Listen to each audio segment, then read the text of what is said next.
आपको बता रहे हैं कि नवाज शरीफ ने इस्लामाबाद हाई कोर्ट में सरेंडर कर दिया। नवाज शरीफ ने इस्लामाबाद हाई कोर्ट में सरेंडर कर दिया है। आपको बता रहे हैं कि साबिक वज़ीर आज़म नवाज शरीफ ने इस्लामाबाद हाई कोर्ट में सरेंडर कर दिया है। अल अजीज़िया और एवनफील्ड रेफरेंस पर समाअत थी और जिस पर नवाज शरीफ ने इस्लामाबाद हाई कोर्ट में सरेंडर कर दिया है। कुछ ही देर पहले समाअत का आगाज़ किया गया और साबिक वज़ीर आज़म नवाज शरीफ ने इस्लामाबाद हाई कोर्ट में सरेंडर कर दिया है। तोशा खाना केस पर भी 20 नवंबर को तलब किया गया। इस्लामाबाद हाई कोर्ट में अल अजीज़िया और एवनफील्ड रेफरेंस पर समाअत और इस पर नवाज शरीफ ने इस्लामाबाद हाई कोर्ट में सरेंडर कर दिया है। साबिक वज़ीर आज़म नवाज शरीफ कमरा अदालत में मौजूद हैं। उनके हमरा शहबाज शरीफ भी मौजूद हैं और मुतादिद रहनुमा भी उनके हमरा मौजूद हैं।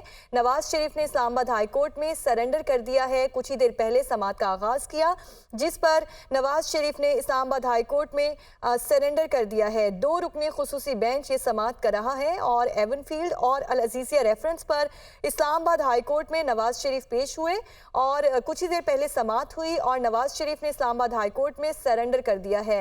चीफ जस्टिस की जानिब से भी दलाइल दिए जा रहे हैं। इन दरखास्तों पर हमें पहले इन्वेस्टिगेशन एजेंसी नैब को नोटिस करना होगा। चीफ जस्टिस की जानिब से समाअत में कहा गया है। नवाज शरीफ ने इस्लामाबाद हाई कोर्ट में सरेंडर कर दिया है। साबिक वज़ीर आज़म नवाज शरीफ कमरा अदालत में मौजूद हैं और उन्होंने इस्लामाबाद हाई कोर्ट में सरेंडर कर दिया है। ब्यूरो चीफ इस्लामाबाद अदील वड़ाइच हमारे साथ मौजूद हैं। अदील वड़ाइच, बताइएगा, नवाज शरीफ कमरा अदालत में मौजूद हैं और उन्होंने इस्लामाबाद हाई कोर्ट में सरेंडर कर दिया।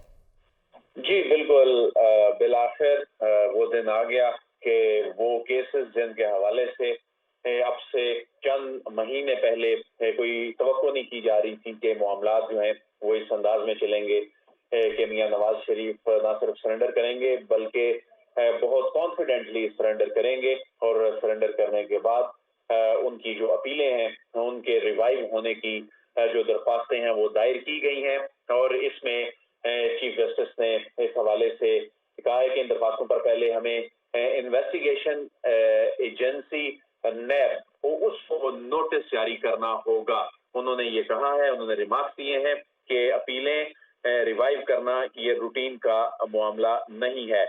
तो इस हवाले से आजम नज़ीर तारड़ ने ये कहा है कि अपीलें बहाल करने के लिए 2 दरख्वास्तें हमने दे रखी हैं। तो जिस पर चीफ जस्टिस ने कहा कि चलें आपकी अपीलें बहाल करने की दरख्वास्त पर आ जाते हैं और इस हवाले से अब नैब को पहले नोटिस जारी किया जाएगा।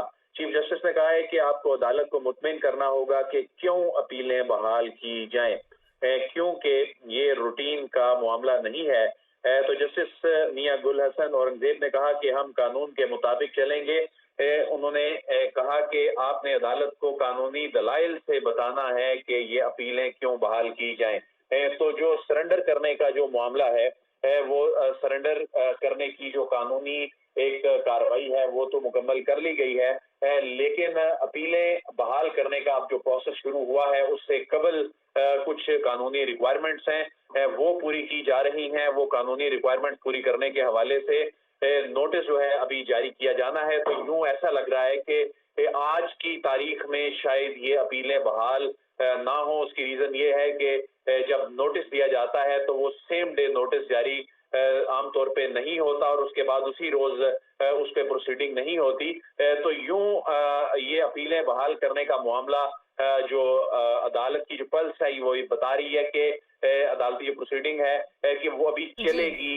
इसके बाद की किसी समाअत पे जाके इस बात का इम्कान है कि वो अपीलें बहाल हों और इस पे अदालत पहले मुतमईन होना चाहती है कि ये अपीलें क्यों बहाल होंगी। अगर कि अदालत यही अदालत अपने फैसले में कह गुल चुकी है। हसन औरंगजेब की जानिब से कहा गया हम कानून के मुताबिक चलेंगे।